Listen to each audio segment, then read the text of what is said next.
Oh. 18 seconds ago. Oh, shit. Oh, no. Hit that button. Recording live from the Haley Sisters Memorial Studios, straight out of lovely Elmont, Ontario, it's time for This Death Clock Has 60 Minutes, your unofficial Warmahordes news broadcast. It's 8 p.m. Wednesday night, the beers are cold, the news is fresh, and the Death Clock starts now. Good evening, everybody. Welcome to the Death Clock. It's 8 o'clock. It is. This is our third podcast in a row. This is weird. It's like we know. It's like we're an actual podcast. It's like, well, no, that's most pushing it. podcasts there's like good month-long breaks in between half of the podcast. And know what they're talking about. Yeah, and they know what they're talking about. Now, I would argue. Yes, you would. Yeah, I would argue constantly. and not that is what surprised. you're probably going to do with us later on tonight. Yes, that we have all been playing long enough to at least know what we're talking about. I would argue that we've been playing a long time. We may I would not- agree. No, I agree. We may not be Yeah, highly yes. skilled, but I think we have gotten to the place where we can identify such skill. I believe that we can identify the skill in other players Yes. as they whoop our That's asses. a skilled player right That there. is a You just skilled- top-2'd me. That is a skilled. It has Well- nothing to do with my lack of skill. I would say there's a difference between someone doing something skilled that top of twos you and someone just exploiting a stupidity that you have done. or exploiting a broken. I don't think there's Thing? anything wrong with tuna specifically. I was not specifically speaking of twos. I was. All right. Holy shit. Let's go back to let's rewind. Welcome to tonight's podcast. It is a 3-man CRA.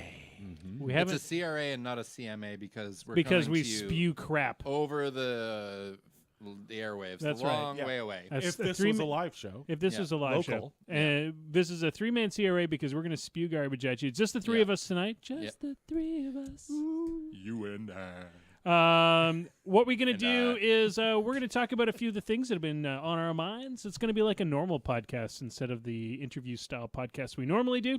Oh. And this, of course, fills up the time so that we get a podcast in a week. And then next week we'll Yep. be painting with James Craig. I thought are next we- week was a I thought we were game. death clocking or death matching next week. Are we death matching next week? Yeah, I Yeah. think so. Oh, dang. So deathmatch and then then the week painting. after, painting with James Craig. Yeah. So if you haven't been part of the 3-man CMA before, what we had, 3 CRA, I'm going to All change right. it up over and over. Just you- it is what it is. If you haven't been part of this before, what we're going to do is we build up the audiences. We'll ask for your questions, and we're gonna Jason and I are going to talk about things that we agree on, and then George is going to argue Yep, with us. that's pretty much how it goes every That's time. how that goes. Yeah. That's how that goes. I better introduce my two co-hosts before we get started. First, on my left, your right, the one and only Maelstrom, Jason Nichols. Hey, how's it going, everybody? The Ringo to my star. I do love living in an octopus's garden. It's true. It's Yeah. true. We're going to talk a bit about the games that you have played recently in a second because they're so various and deep. Can you so remember many. them all? So, yeah, So yeah, it's gonna many. be rough. We'll talk It's gonna about be those rough. in a second, but Yeah. first I need to introduce the other one. The the other I'm one. the other one. The other one.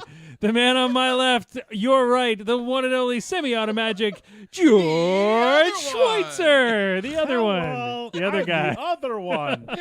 The other one that loads into my car to go to game night from time to time. George, you actually got some games in this week. Yes, I did. You got, like I 3 of them? I got 3 games. Of this week. Oh, dang. You better slow down. Yeah, you're You're going gonna to end get... up getting good or I something. whipped my cock out, slapped it on the table, Oh, and Oh, Jesus God. beat people with it. Yeah, you did. So anyways, yeah, Nothing. Uh, Give me nothing be- with the cock jokes. because we've Because heard we've them. been doing it for 3 All of years. them. 3 years. 3? I've been dealing with them Yeah, for longer, since yeah. the When did first Convergence game come we out? ever played. Yeah, wasn't your first game against Aurora? I played Convergence for my first couple of games. Oh, okay. That was my introduction to War Wow. Machine. I'm sorry. Yeah, no, that's- actually, my very first games were battle box games with the Merc. Oh, with, yes. it wasn't Ostrom. It was No, it was- Grundback. Yeah, it was Gundren, I think. Gundren, whatever his name is. The other one, Gorton. Gorton, yes. Gorton Oh, Grundback. Gort. Because I had the Gundren's a Gorton solo battle lord. box that I had assembled, because it's like it was Gorton and three little guys, three of the gun bunnies and the drill guy. Right. The driller. Yep. It was good. Is it literally a driller? It's a Wow. good and that I love that battle box because you can throw a wall down in the middle of the table, Yeah. which is pretty awesome. Wait, at a battle box level, game. that's Yeah. pretty broke. Yeah, I'm just gonna throw a wall here and Placeable shoot all walls, your sure. stuff. And George and I, Yeah, George played me. And so we're actually going to talk about demo games tonight. So this is a Yeah, good little that's a intro good to little- that. So what was funny about that game is that was George's introduction to me.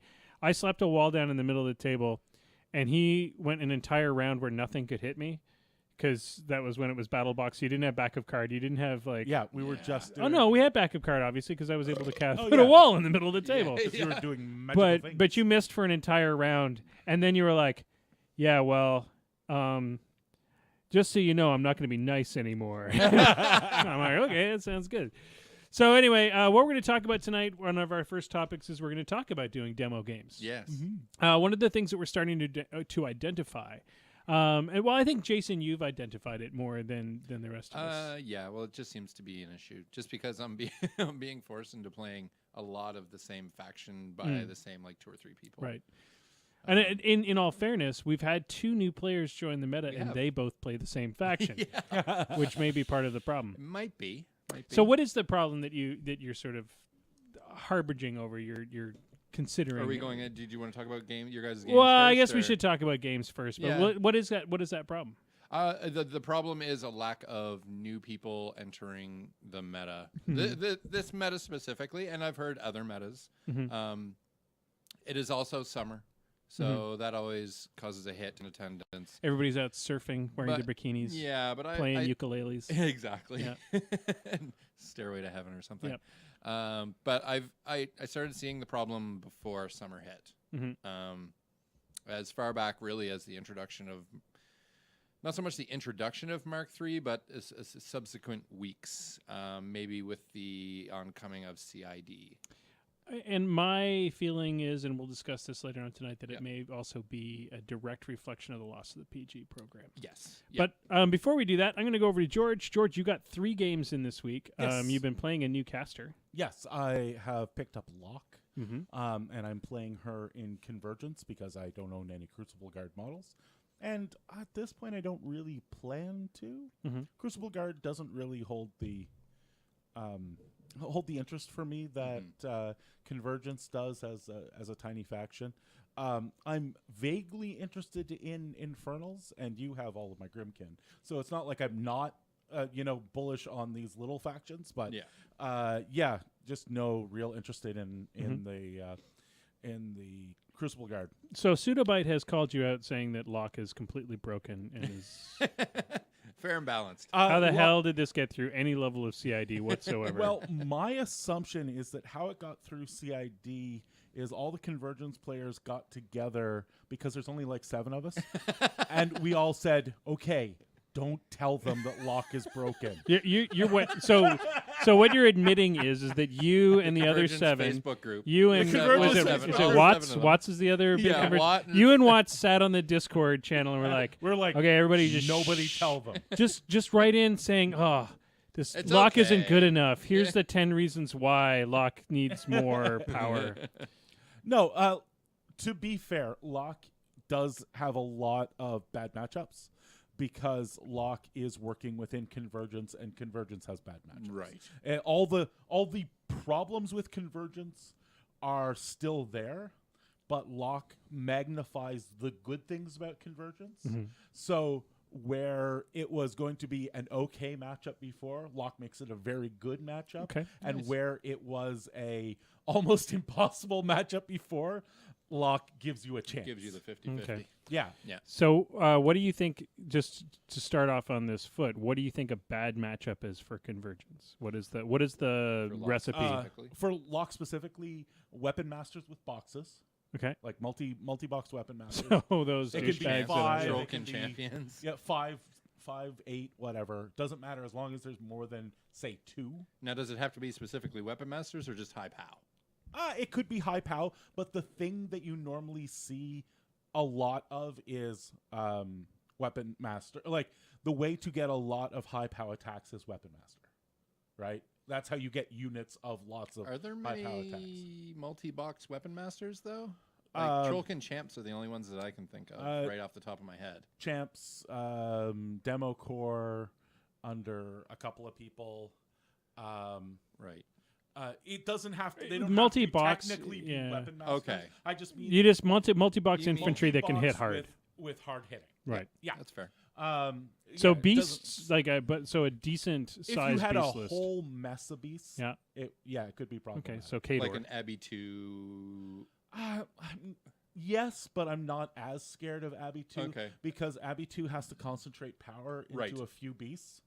Where Right, where- Animag and Primal Terrors probably just... They spread it out a lot. Right. Like the problem with lock into that type of list is that you can kill 50% of it and you get to pick the 50%, but then the other 50% kills you. Okay. Whereas with something like Abbey 2, because you get to pick the 50% you can kill the stuff that's going to kill you back. Right. Right? That's the big difference. Any And I'd low also model say that count- probably a large recursion would probably heavy hitting with large recursion. Large recursion is Like if I've got as bad because of the distance she can deliver her jacks. So she Okay. just needs Yeah. to make a hole. Most recurring troops are small based, so you can trample over them. You can get in there. that's a good point. That's what I'm not as worried about. That now, reoccurring weapon masters, yes, are bad. you know. As I That's said, what I was thinking. I was thinking more like hammer dwarves with the 2 siege engines Yes, and being that able could to be pop 6 of those problematic. back around. But I don't think the siege engines are around long enough for the recursion to matter. Really? Interesting. Oh well, Because most of the time you so- can't even get to them, and they're yeah, but the thing. So let's go into why lock specifically is good. Her paired with a prime axiom gives you about a 28-inch threat for like second turn. Jesus Christ. So what the combination of things here is that she has red line, which you can put on a colossal, giving it +2 speed and strength. She has jackhammer, which allows you to make attacks after the colossal has run, and she has engine of destruction.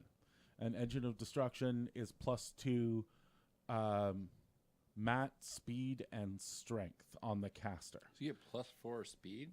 Are those up? Like, can you stack those? No, the speed from the Okay. caster does not get transferred. Oh, okay. It's only mat and rat that come from the caster. But what that Oh. means is you have a mat 9 prime axiom with the ability to make 5 strikes at POW 23. And that puts a lot of things in the dirt. So if you are not playing if there is any way for that model to get to something like a siege engine, it's just going to dissipate. Because even armor 20, I think they're 20 or are they 19? I think they're 20, but yeah, you're I think punching you're at +3. yeah. And her feat is a purification. Okay. Along with extra stuff. So what That doesn't really affect Mercs Mucks, but well, no, not necessarily mercs, but there are a lot of things like in my game against Connor, a normally arm 25 storm wall that you'd be just complaining the fuck about. You wander up and you feed off all the bonuses. It drops it back to armor 20, and you're punching up dice +3. If instead of needing to move the 14 inches with the run and then threading another 2 for 16, if they're within 12, you can actually charge with red line, get the 5 attacks with the prime axiom first, and then have the caster go. And if you don't need engine of destruction, like you're attacking a prime axiom or a storm wall or a battle engine or something that's usually going to be def 10, if you don't need the +3 to hit, then what you can do is she can jackhammer 7 times instead of 5 because she doesn't need to cast engine of destruction. And because she's a resourceful caster, she doesn't have to upkeep the spell, so she doesn't have that tax of -2 or 3 at the beginning. Now, I'm not, as I said, it's not like she's invulnerable or anything. I'm not even. But her I'm not threat extension Yeah. is so severe that the usual things you would do, it's like, oh, I lost 4 or 5 guys to the oncoming shots, and sure, he cleared some stuff out of the way, but I'm just going to recur all that shit back. And then she shoots those out of the way, and then the prime axiom charges in and kills the thing that was going to recur them. Right. Like that is the type of problem she exhibits. And what she can do is she can charge in that prime axiom with redline, and then move redline to the inverter, which is a heavy jack with a knockdown that suddenly also has a massive long threat range. Right. I mean, it's. I guess my question is it fun? Oh, to play? Absolutely. Yeah, she seems like a lot of To fun. play against, I don't know as much. I've only played against her once, and it was extremely fun for me because I knew I had all the pieces except Locke sitting at home to play the list. Right. Also, you were getting to play against Evan from Arcane Yeah, Assist, and who playing will against just Evan- show you how that works. Yeah, and playing against Evan is always a lot of fun. Yeah. So I had fun playing against Locke. I Yes. don't know if other people have had fun playing I'm against looking forward Locke to with me. Yeah, I I'm mean, looking I think forward it'll to be it. interesting. I think they. I mean, I don't have any solution for it. I mean, I'm sure there's a. Hi, Combat Smite. I'm sure there's a fun. Hello. I'm sure there's a fun Grimkin solution that involves a whole lot of Nayslayers. Well, I would say in Grimkin, Nayslayers, and Skin and Moans, but you have to feed the Skin and Moans somehow. Maybe Hollow Men. I think you literally use the Hollow Men to move everything up, and then Nayslayers come in and save the day, hopefully.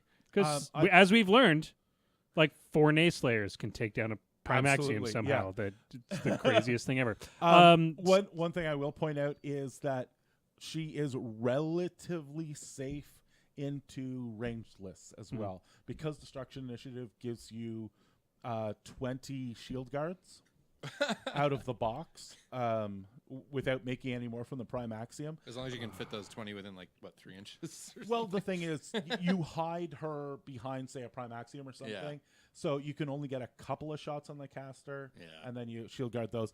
I played into Sloan. Connor played Sloan, and he feeded top of 2.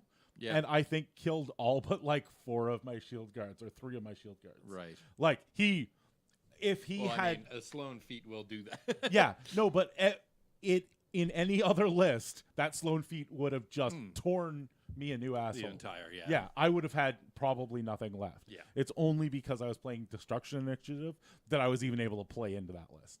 Cool. All right, You got a game, didn't you, Will? I did. I got a game in, and it was awesome. Yeah. One of the things that I'm blanking all of a sudden on Jesse's name? Jesse's name. That's it. Thank you. I had Justin in my head for some Good reason. thing Jesse doesn't listen to the That's podcast. all right. I mean, Jesse will forgive I me. wouldn't listen to this podcast. So one of the things that was interesting about that game is Jesse is taking a break from the game. Oh, is after, he? after Yeah. this weekend, he's For gonna take- exactly the reason that I just finished my break from the game, which Okay. is He's traveling a lot and has no chance to play. traveling is part of it. No, traveling is part of it. But I mean, I'll fess up. One of the other reasons I was taking a break from the game is I found we were just so focused on competitive, perfect play that I would go to pub night and I would end up frustrated. Right. And I was working really hard to enjoy the game, and I Yeah. don't feel like I need to work to You enjoy shouldn't my have to, hobby. no. So part of my goal with taking my break was to have some time to sort of like breathe and hope that when I came back to it, it would be a little bit more fun. And Yeah. one of the things that we discussed right from the get-go was let's be open as we can be, help each other out, don't try to hide crap. And Jesse's a really clean player and Jesse's knows amazingly and clean, yeah. and he knows his rules. Yep. So you're never in that situation. Like he's helping you by correcting your mistakes. And not in an aggressive way, like, oh, Yeah. you can't do that. I win the game. Yeah. It's more along the lines of, more of the gentleman's agreement to try to help each other through a game. And what the result was, it was a really grindy game. He played Animag with in Primal Terrors with all the dudes. Am I right? Hellmouths Then and a couple of Hellmouths. Did that you I- have the birds? He did not no, have the he birds. just swapped No. out the burbs. Okay. Yeah, so His list was very much like yours. Okay. So and I had my child list, my child beat stick list, which is like 3 skin and Yeah, bones. that's going to be a grindy game. Cage Rager. So he had a lot of meat to get through. I had a lot of meat to get through. There's a lot of meat on both sides. And there. 2 things that happened to me is I screwed up by leaving Skin and Bones. I thought I had it jammed enough, but he cleared enough stuff to get a Skin and Bones dragged in early, which allowed him to kill everything. Yeah. But I was, like for me, my victory conditions, my personal victory conditions were to use all my Arcana and use it effectively. Which you did. A meaningful use of my Arcana. Yep. And I chose 3 Arcana that he looked at. He was like, crap. Yeah. These are the 3 I didn't want. That's always a good feeling, right? Yeah. When you're picking something in a vacuum, and then you pull it out, and your opponent's like, shit. Yeah. Yeah, Yeah, I want to you say mentioned which ones you picked. it was and I like, yeah, Pandemonium. that's exactly how It's you Pandemonium, the maze one, the one that does -2 speed, -2 speed, and then Child's Arcana. Unfortunately, Child's Arcana, which usually is a great Arcana. Is that the All Fall Down one? No, that's No, the, it's the All Fall Down is +1 Dreamer. focus to everything. Right. Or Fury. Yeah. And it was the only a one bunch that of was troops. ineffective, and the only reason why it was ineffective was because by the time 3rd round came up, he had figured out a way to take out most of my beasts at that point, and then had a relatively easy time clearing the board. Okay. And it was, I totally not mistakes made on my part, totally no mistakes made on his part. It's a solid matchup, and I think if we played it 10 times over, it would always be a grindy game. Yes. And I think we would go back and forth on it a little bit. It was a great game. Yep. But part of that leads into the second discussion that we're going to have tonight, is how to have meaningful games and come up with some different ways to make the game fun for people who are not necessarily there to have a competitive game. Yeah. Who are there to you mentioned this the other night that or maybe it was you, George, that our friends at Out of the Box said that there's 70 people, he said, that regularly come in and buy War Machine. Yeah, Dan said there was between 50 and 60 people who regularly come in to buy models. To buy models. Now think about this for a second. 50 to 60 people that buy models. Yeah. Now, from our local meta, we have an average of 20 people that go to tournaments. Yes. So that means just at Out of the Box. And we're talking about people that go to FDB, people that go to Wizard's Tower, people that go to other places to buy their models. They don't all go to Out of the Box. They should, but they don't. Yeah.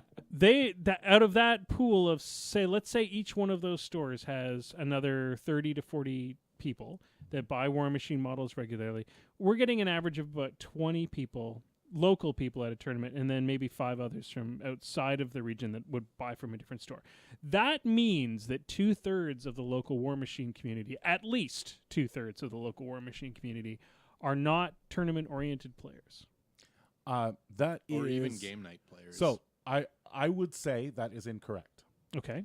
I would say a better way to say it is that 1/10 of the people approximately that are buying War Machine models are maybe people who will play in a store. Right. That's fine. I would say less than half of that are tournament players. Okay, and that's perfect. That's perfect. Like, So either way, that we're in agreement. Oh, You're absolutely. coming up with a fundamental number, but the I number. But I want to impress on you how big the number of people playing in basements and never darkening the door of a store is, because the last tally we did in Ottawa. Now this was almost 4 years ago now. We managed to drag up a number which was about 350 basement players. And that's great. And so we were seeing, like, as I said, about 1/10 of that at a store. So the first thing that we're trying to come up with is ways to get those basement players out. And I think part of the intimidation of the store, we'll talk about that, I think, in depth. And and this is contentious. I'm not going to lie to you guys. I'm sure we'll have different opinions on this. But I think as tournament players, we don't feel like going to the game store and playing a game with a random dude is a scary thing, because we're used to going to a tournament and playing against a random dude. People who play in their basements against 1 or 2 buddies every week often are intimidated by going to the store. And I think and let's discuss about why the store is intimidating. One, we're nerds. and we don't want to leave the darkness of our basements. Let's leave that as a side excuse. as an assumption. As an assumption. We all would call that the baseline. Like, hey, we spend an hour in your basement once a week. I spend a lot So more Jason, than that down here. why don't you weigh in? What is it that is intimidating? What are the things about the store experience that may be keeping people from going? I think that's there's multiple answers to that. One of them is probably meeting new people is hard sometimes. It's very hard. Especially when you're used to playing the same group of 2 or 3 people. I would think getting out to a store where there's probably 8 to 10 people just sitting around playing games and you walk in and have to be like, hey, I also play War Machine. Does somebody want to play a game? I think that takes a lot of courage for somebody who's not used to doing that. I still, when I go to tournaments, get antsy because I don't know who I'm going to get paired up against, and I don't know this person, and it's weird.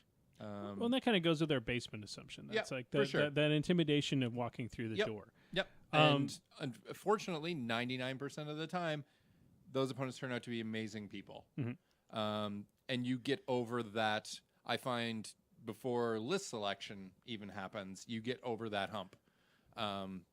Another factor is probably sometimes game stores are too far out of the way. Yeah, that's good. Absolutely a thing. You don't have the free time to drive half an hour to an hour, play a 2-hour game, and then drive another half hour to an hour home. It's a huge time investment. Also, maybe something else that goes along with that time investment is maybe you enjoy the game as a strictly beer and pretzels kind of game, and maybe you've heard that the local store people are more into practicing for tournaments, running net decked lists, and just not so much worried about the fun as the learning aspect of the game. And I think that is, I think that's kind of where I want to go. Now, that may not be 100% true. It may not. But I think a lot of people who are sitting in their basements that are not hardcore War Machine players, that may be the impression you get. Because I'm sure that you're a decent player, but you played for a long time. You're not going to get the rules wrong, but you go sit down at your table for the first time. You pull out your hastily thrown together list. Yeah, and you have probably just enough models to your cover list of whatever I own. Yeah, yes. or maybe you've got more, but this is the one that you enjoy playing. Yeah. And the guy that you sit down across from him, he's like a really nice dude, but the first thing he says to you is, "Oh, I'm practicing for the tournament next month, so I'm going to play one of my 2, my pairing. What do you want to fit?" Like that line, especially if you're a beer and pretzels player, can be kind of like wah, wah. Like it can kind of take the steam out of you. Now, I'm not saying that happens, and I'm not saying it happens all the time, but I know it happens. It absolutely happens. Not saying it happens, but it does. I'm not saying it happens all the time, but it does. It definitely does not happen all the time, but it does happen, especially just before a big event in your area. Yeah. I know that because we have the Invitational coming up this week at the game store this week, there were a lot of people playing what they want to take to the Invitational. Yep. I would say some of those lists were net decked lists, and others were very not. Let's not use the word net decked. Competitive, I think, is a better, because a lot of us model our lists off of other competitive lists, but they're not necessarily exact. I copy duplicates. mine. You do Model net for deck, model. yes. I was as I was being killed because I didn't need to do anything except write down how many boxes Evan took away from my models. I was building his list in War Room on my phone so that when I got home I could play it. Yeah. So I guess that's one of the things we want to address. So a couple of the things that I think that is slowing down meta growth. One is there's no longer an incentive to join the Ottawa Gatineau War Machine Club the way there used to be. Correct. Which I think has slowed down the amount of new people that are joining it in order to get their price reduction. Yes. Because I think everybody, you would walk into the game store, you'd stand beside another dude paying for his War Machine models. And you're like, get in the club, it's cheap. Yeah, which got you to sign up to the Facebook page, got you to go to the website, got you the card, and suddenly you knew about local events. And I don't feel like our Facebook page our local Meta Facebook page has grown as much in the last couple of years as it used to. I think we used to get influx. I mean, I don't know. I'm not an admin, so I don't know what the numbers are. They're about the same. Okay, Yeah, I don't really see as many grown much. new. I don't see as many new faces No. on it as we used to. I No. guess or commenting and that kind of thing. Maybe that's it. So maybe that's part of it. Maybe losing the incentive to join the club has stopped new people from joining the club at the rate that they used to. And I think, and I'm going to address this straight up. I did it earlier in the program. I think the loss of the PG program is hurting us more than we think. Yeah. I think having regular demos, having a core group of 4 or 5 guys who are super excited and always pushing for more is really starting to show in the community. I think it's becoming apparent Absolutely. what the PG program brought to the table. Can I tell you why we don't see all the new people? Sure. It's because I stopped getting new people. No, so Well, that lays it down. We're done Yes. here. Okay, no. well then. let's be I want to be brutally honest about this. So, I used to arrange for myself or someone else to go to 4 cons in Ottawa a year. So myself or somebody else went to those, represented the club, did demo games, all that kind of fun stuff, interacted with the community. We used to do 1 demo day every month at each one of the stores. I didn't do those personally, but you're right, when we had the PGs, each of the PGs would take, Somebody would take the initiative. a week and do that. Along with that, we were running 2 events a month. We were running 1 casual event and 1 tournament event. So we'd be running a Summer Rampage or a Journeyman tournament or a Slow Grow or whatever. And then along with that, we'd be running the 75-point steamrollers. So what we were doing is we were providing 2 different outlets for 2 different styles of people. And then we were getting these influxes of people either monthly or every 2 to 3 months for each convention. And what happened is that I stopped doing all those things. And that's for various reasons, some personal, some more public, like the PG system. And when I stopped doing those things, we stopped having new players. And it made me sad, but I did not have the resources or time to train other people to be able to do But that. I think the reason why you had to stop, and yes, there's personal reasons as well, but the biggest reason you had to stop was you didn't have other people to do it with you. Yeah, I mean, well, you didn't have the resources so of another 4 or 5 I could PGs. have made the effort to generate more people. Like, Yeah, but so like what I'm trying Connor to say- has started setting up at the Wizards Tower, but it's something that I didn't do, and because this is where the big thing about the PG program, where that would have been something that was identified by the quartermaster, and he would have either talked to me or gotten the other PGs to jump into those spots. Because we don't have that program around, there was nobody's to second guess me. Well, and that's what I'm trying to say. What I'm trying to say is I think you're taking it very on yourself, but the reality is that part of the reason why you had to stop, and a lot of other people too had to stop, is you didn't have the support network to do it anymore. Mm-hmm. You didn't have the incentives to encourage other people to go out and help you do these programs. And you're not the only one. I mean, Yeah. there's other people. There's people that were part of the PG program that just straight up are doing something else now because they don't have the incentive to help build a community. What the point of this conversation is not to say this is what we did and this is what happened. The point of this is to say how do we help grow the community once again? Yeah.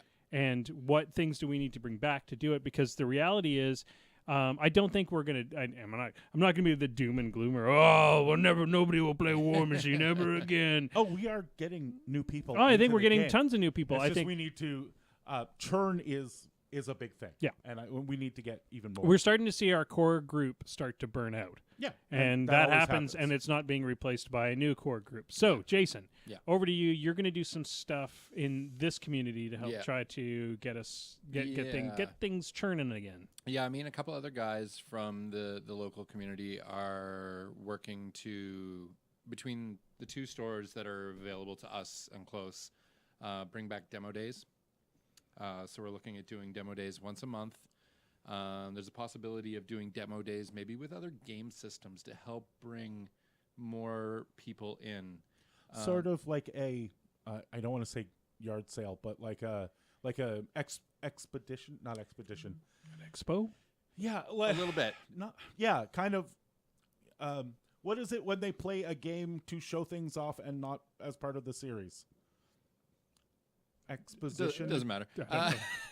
There's a word name for it. that. Yes. So I've been talking with 'Cause IR specifically Dan, who owns Out of the Box, and is a fantastic guy. Cares just as much about the community as any of us do. Not only because it's his livelihood, but he actually loves games. He loves having the people in his store. We're thinking about setting up several tables. One with a demo of Warhammer, one with Age of Sigmar, one with Necromunda, one with War Machine, of course, just to bring in a lot of different people. Doing just War Machine demos will bring in a few people for sure. But doing one of every game system will bring in, I think, a lot more people in general, and will generate interest among not just War Machine or Warhammer, but among a variety of games, because you get to see those other systems in action. Yeah.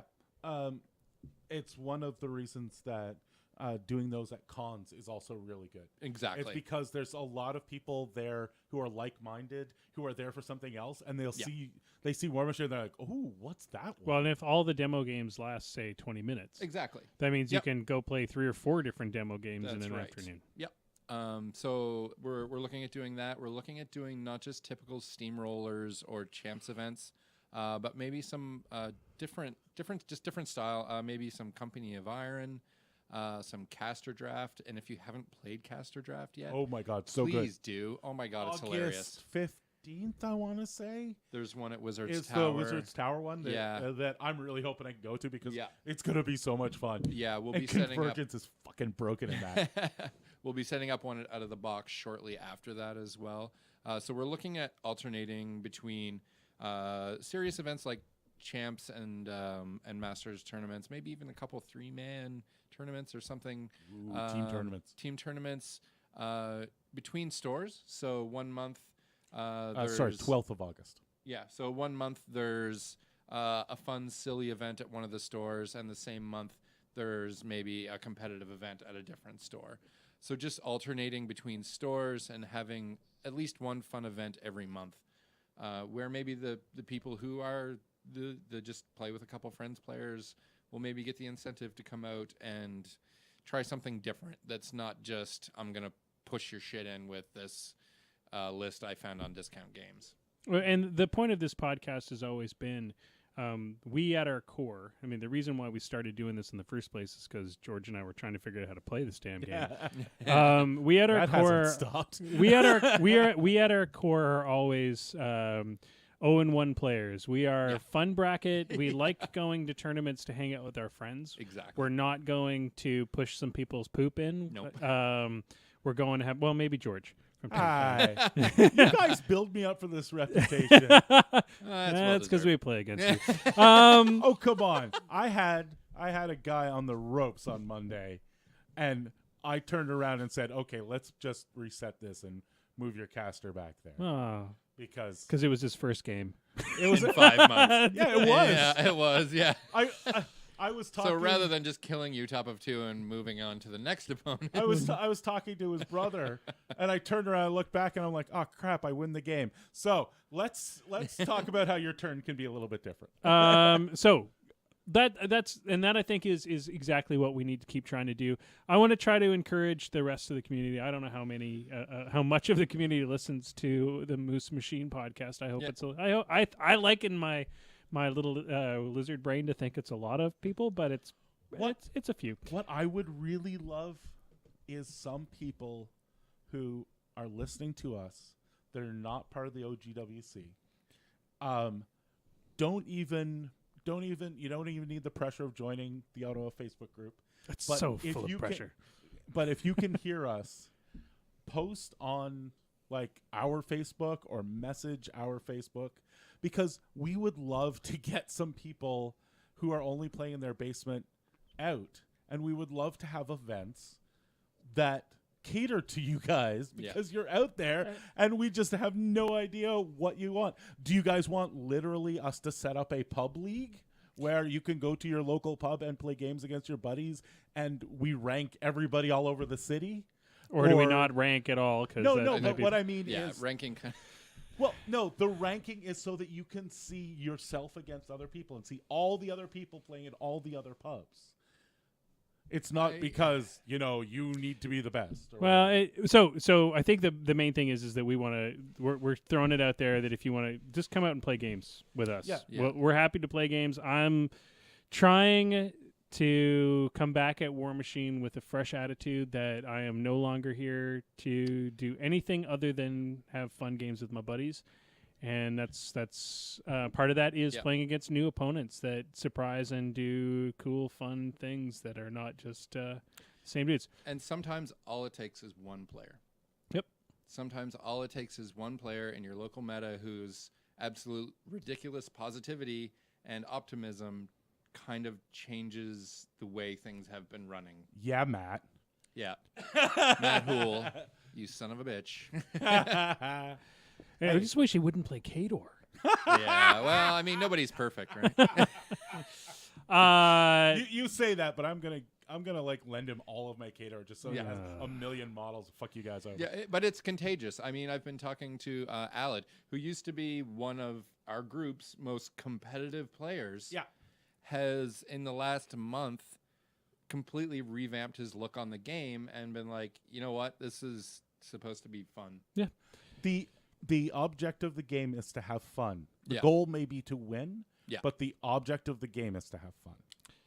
That's how we feel. There are, of course, players out there. Hey, and I'm not downgrading. I mean, we talk about competitive play all the time. We do, for sure. There is a time and place for it. Yep. The reality is, I think at least two of us, if not all three of us, agree that longevity in this game is going to come from us having fun with it. Oh, absolutely. So that's the whole topic of conversation. Always remember that what is fun for some people may not be fun for you, and that's okay. Yeah, it's okay. We're not telling you to play differently. If your fun is beating the other guy every time, there are bits of this game that are great for that. Yeah. If your fun is the narrative of a crabjack wandering over and tearing a Signar Jack's arm off. We had one of those. That's awesome. It's not the Chosen. It's the other the pickaxe dudes. With Berserk. Oh, the fucking warmongers. The warmongers. We had one warmonger berserk into his buddy and kill him, and we had like this whole narrative about Stan and Phil, who had they'd grown up together. They're like, let's make a pact, man. We're never. You go, I go. We'll become berserkers together, but we'll never berserk into each other. Never. Why, Phil? Also, why? Damn it, Jesse! Keep your goddamn solo with Blood Drinker closer to your. I had killed. No, I had killed that dude. Killed him? Yeah, I killed that dude. That's fair. That was the whole. That was the whole reason why it happened. Warmongers are great at killing warmongers. Oh my god! So it's like Doom Reavers. Doom Reavers are really good at killing Doom Reavers. So I think that kind of covers the gambit on that. And we've got a lot of other things that we wanted to discuss. So you're working on some new events coming up. Yep.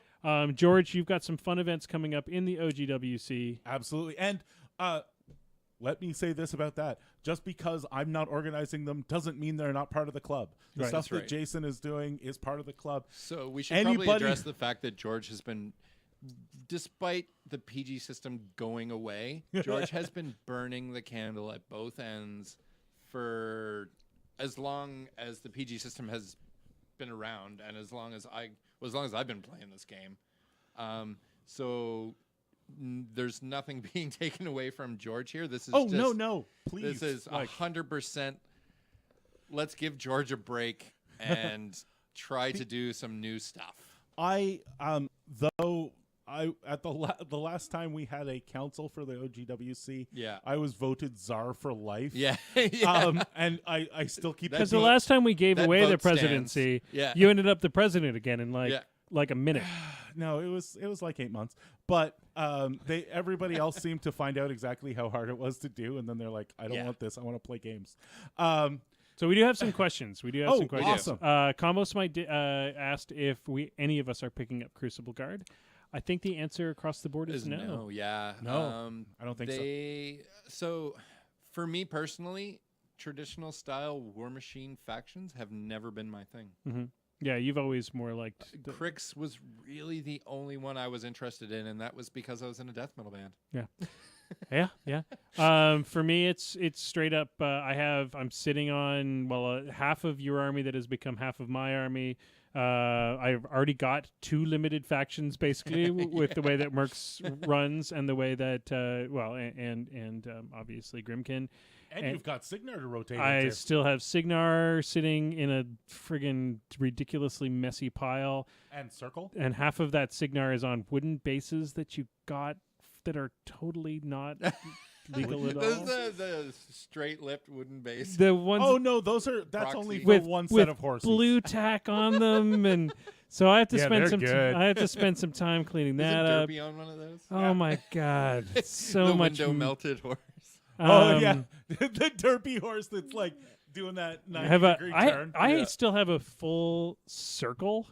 Yeah, you like do. a full 2-3 shells full of circle that I Yep. played for a year, and the reality is, so the long and answer- short of that is you got too much. I got shit too that you much aren't playing. crap, and I probably should pick up Kane before I switch over to pick Kane back up and have some fun games with Kane. again. Well, just as the tiniest bit of news in this cast, by the time people are listening to this cast, Gen Con will have started. So Yeah. you'll be able to pick up Kane Zero on the PP store. Yep. So good. Oh my man. god, I'm totally getting Sorcerer Zero if she's up. And if, as we suspect, the Supreme Guardian is there, I have a ninja who's going to get me one. Cool. I actually hope he does, because I really want to play against that thing. It looks insane. I want eventually 2 of them, but I think I'm only Yeah. going to ninja 1 to start Oh with. my god. Did they ever make an infernal ruling on the Thresher for that thing? Is it entire front arc or just left or right? Entire front arc. Okay. Nice. And you can respawn and then vengeance. Yeah. Just to give a shout out to Sudabite, who has picked up the caster draft decks, and so that we'll be nice. able to do that. Yep. He says he's got 2 extra ones today. Yeah, so he has 3 personally. I have 1, and Aubin has 1. So there's enough a out lot there. of That caster we, decks. Caster draft's so good. If so- you have not played it, play it. So one of the things that was brought up when we were talking about doing this episode Yeah. was the ineffectiveness of demo games, which is So- funny to it's hilarious to us. Yeah, And the reason why it's hilarious is because all 3 of us play this game now because of demo. because of a demo game. No, not 100% true for me. I play this game because Aubin came back to Aubin. True, yeah. But Aubin did a demo game with you. No. Oh, he just said, "Here's So, a no, Here's no. a 75-point army, a- go to it. Another buddy of mine who knew Aubin in Carlton Place way better than I did. Like, I knew Aubin, but only barely. He said, my buddy Aubin is coming back to town. He used to work for this place called Privateer Press that makes a miniatures game. Do you want to play the miniatures game with me? And I'm like, that sounds cool. So we went out and each bought a battle box and played 4 or 5 games of the battle boxes in preparation for Aubin showing up with hopefully knowledge and extra models. So you basically played the Beer and Pretzels basement version of the demo game. Oh, and I played it so wrong. yeah, exactly. For so long. Yeah, which is hilarious. We're But still working on correcting that. and I just taken years. and you and I talked about this at the beginning of the show. We both Yeah. started because of demo games at George. 100%. Yeah, like my first game was a game day at the town hall in Almont. Yep. Yeah. Yeah. And we talked about that game, and Yeah. and that game was, I remember because I walked up to you and said, George, I'll play this game, but I'm never going to play this game regularly. You did say that. I'm like, that's okay. I have 2 armies. Here's some models. That's how he got me. He was like, "Oh, if you enjoyed it, why don't you come over to my house tomorrow? We'll play another game, and you can try Convergence's stuff." It's like the worst way to learn this game ever is to play Convergence. Yeah. Mm-hmm. I thought I'm like, when I went to a normal faction, I'm like, well, no, I just move all my focus. I get to put. I just get to put it everywhere. I get like 1 million of Which them. Right? model is the one that gives everybody focus? And Jason, your first game was Battlebox game. 100% against Legion? old Russ. Play? I played my first Battlebox game was Legion. Oh, it was Legion? You had my Legion stuff? Yeah, you let me use your Legion stuff because I was like, hey, those look like cool looking dragon things. And you Hells were like, yeah. yeah, that's Legion. They're bustingly stupid good because it was still Mark II. Yeah. If you like the look of them, then there you go, because there ain't nothing wrong with that faction. Nope. And I maintain there still is nothing wrong with that. So they are awesome. Word of the law is that I would say, and I would say we're not the exceptions. We're the rule. I think most people.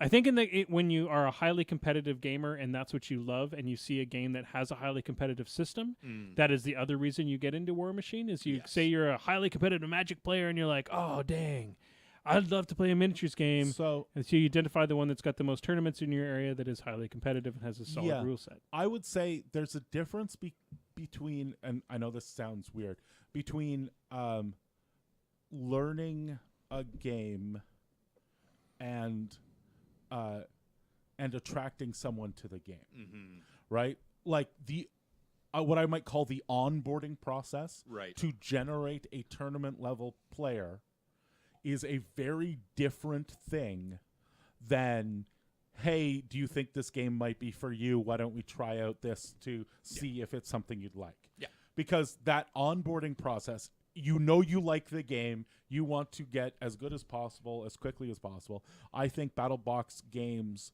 are not the place to start because there's a lot of mechanics that you're missing. This sounds scarily like grooming. If you like are grooming, like like the way that like a cult grooms somebody, or like a pimp grooms his hookers. Well, think about it this way: there are some people that are like, oh, I played this game like 5 years ago at Gen Con. I know I like the game, but what I want to do is I want to be a tournament player. Yeah. So that is a very different thing than, and I wonder if this game is good. Yeah. I should try it out. What's the cheapest thing that I can buy to try it out and see if it's fun? Yeah. And that is where battle boxes shine. And I think that and what we're talking about is trying to encourage not just the competitive community, which and there's nothing wrong with the competitive community. Oh, God, it can also be it can sometimes become kind of incestuous, and it can sometimes like it doesn't necessarily grow the way you want it to grow, and it sometimes stifles the fun part. I think there's room in War Machine for both. Exactly. Absolutely. 100%. And one thing about the competitive environment is it will burn people faster than the non-competitive environment. This is true. So for the competitive part of War Machine, it is much more important to get new people into the game than the non-competitive. The non-competitive, who cares if I can't get a game for 2 weeks, as long as people come back to it, and when the fall rolls around, and then I can get more games in. That's fine. Yeah. If you're a tournament player, you're like, oh my God, where did everybody go? I need some games. Yeah. Yeah. Let's talk about some alternate fun formats that we can to try to loosen up. We were riffing last night on a different style of clock play, maybe, so that because of course the problem with having a fun game off clock is that game that you have that goes 8 hours long. The 4-hour battle block. That you have to take a photo of it and come back to it the next day. And this is something I've been playing several new players in the last couple months. And while it is amazingly awesome to get new people into the game, it also requires a ton of patience. Yes. Because playing with new players, especially at 75-point lists, they don't want to play on clock. No. And they probably shouldn't because they don't get to think. But it can take hours. Yep. And you have to be prepared for that. Yep. Remember, this is a game where a highly competitive game that is 2 people running at peak efficiency Yeah. can take 2 hours. Yes, Having exactly. a single new person in the mix Yep. can mean that blows to 4 hours easily. Yes. So even good players that Yeah. or players that have played a lot, when they play off clock, can lose track of time. So I was trying to hell come yeah. up. I was trying to Very come well. up. So I was thinking along the lines of that. Maybe try timed turns that are long, like not Right. a short time turn. George came up with an idea of using some of the chess clock variants where you add 5 minutes every turn that you're finished. Okay. So you still have Basically, you 60. get a free 5-minute turn, and then you have that 60 minutes to sort of use I like up. that Yeah. idea. Yeah, That's there's nice. that one. Basically, the idea being is that you still have a clock. There's a little You're bit of still pressure. under a Those gun. are really different formats. Those are just all Use it, just but it timing is to a things. degree though. It's a different. It's death clock is sorry. It's a timing. You could say timing, but it's a convention that we live under to make the game work. Yes. So I don't To know. keep it Format may under- be the wrong word, but it also is Well, It's when the I think of standard format, format. when I think yes, of format, I think by of like English. champions It is still a format. or champions or steamroller. Or Yeah, no. Now, obviously, those formats are tournament-based formats, but we also talked a bit about doing caster draft, which Yep. you don't necessarily have to do that as a tournament. You can just have a No. fun caster draft with your buddy. Yep. Maybe don't necessarily play a 75-point game every time you play a game. No. Throw down some different point variants. Yep. Because what that does is forces 2 players that have been playing the same game to suddenly not have any net deck. Yeah, and caster drafts are 50 points. Right? Aren't they? Pretty sure they I would have to check off the top of my head. I'm I pretty don't sure remember. they're 50 points. Yeah, I think so. Yeah. I would definitely try playing some different point levels. Yes. Also, try playing some just different point levels. What was it? 66 points was a weird. format for a while, which is really weird. It's like a 50-point game, except you get some solos. Yep. Also, 35 points is a lot of fun. And also, and this always sounds really, really weird, the no warjack game. Oh. You literally just Ignore warjack points completely? literally throw the warjack points out the window. You Interesting. both have a caster, and whatever 75 points or 50 points will buy. Oh, man, Crix would suck without fucking arc nodes. Yeah, well, it's a whole new world for every faction. It would be. Kador, where'd your armor go? Yep. I was thinking, something that we talk about all the time and never actually do, or we used to talk about. Yeah. We don't even talk about it anymore. Right. Is doing the massive point game, like the 150-point game, and just I will do that Right. any day, all day. yeah, You and like tell no me clock. It's just like let's no spend the clock, next like, 16 what am I gonna hours. do? We'll order a couple of pizzas, and it'll be more like playing Dungeons and Dragons. We'll put the for entire day. Lord of the Rings trilogy on in the background. Yeah, exactly. Because this is just God, going to be what are you guys doing Monday? that's going to be a crap Can you fest. break off I have Monday? the day off. I could probably. I have the day off Because, too. Like that literally. We could sounds do like a double table, like a longer table, and I do- have. You guys, I have a 4x8 table in the back. Oh, All right. I would All right, just it's have done. to assemble it. So none of us are working Monday. None of us are working. I'm not working Monday. Perfect. Wait, is Monday a holiday? Yeah. Oh crap! My wife is not going to let me do that all day. I can try, but Find out because man, that would That'd be be amazing. yeah, that'd be All pretty right. insane. I'll dig out the 4x8 and we'll have some fun. So let's all, but let us at least decide to try some different formats, and I think that Yeah. might be the first one that we do because we Yeah. talked about it. We never do it. Yeah, it would be amazing. Stupid terrain on the table. Yeah. Well, just all the terrain. On All the terrain. table. Maybe a Fire couple of clouds, castles. like fucking castles. Yeah. Okay, so I think we'll probably We'll kill it for have that. to kill it after this. But before we do that, I want to do a couple of shout-outs. We talked a bit about Out of the Box already tonight, but we can't log off without No. extolling the virtues of our home gaming store. Thank you very much to them for keeping the lights on here at the podcasting studio And caring. and about caring. the community. Exactly. because- Absolutely. Yeah. As you can tell, he's excited to just let us Yep. play, Yep. which is friggin' awesome. Yep. And he has everything. He had 3 Hollow Holdens sitting. Yeah, out I don't there. even think Dan does 1-to-1. He does like 2-to-1. Yeah. He does like 2 of everything. We had to talk him out of buying Monpok. Yeah. He was like, I heard about this Monpok thing. Should I go all in? And we're like, no. Give it a Maybe couple maybe months. buy one. Not in this area because No. we don't have the Monpok history. No. Some people Minty will buy one. are going to be. He doesn't need to. He has it all. No, he'll still buy another one. Well, yeah, 'Cause but it's in a I new mean, box. that's true. But yeah, I would say if you have interest in Monpok, let Dan know so that he could order it. But he said he would order two the starter the box, starter starter boxes. kits, Yeah. so that and that And- gives you a good hey. Jason, let's be honest. You're about to buy a model on the website. Oh, The Brew Brew Grosh? Cthulhu. Brewgrosh. Yeah. Yeah. Yeah, we all know that you're Yeah. like If you do I that, know you if and you do that, Cthulhu. tell me. I'll go in on a cane Okay. and help you pay for the I shipping. think that sounds like a good idea. Okay, so I want to do that. I want to thank Muse on Minis for making sure our podcast goes out to the rest of the world and not just the 3 people that are, well, actually tonight it's like 8 people Yeah. that listen to us regularly. I want to thank the guys who are part of our community and active. Sorry to say the word guys, but I don't think we have any girl players right now. No, unfortunately we don't. So bring in your wives. We need new players. We Yep. need fresh blood. And I'm and tired of bring in staring. your kids. I'm tired of Oh, staring at yeah. all these beards. Yep. Just it's beards all Beards day long. everywhere. Beards everywhere. Beards and butt cracks. That's what we got.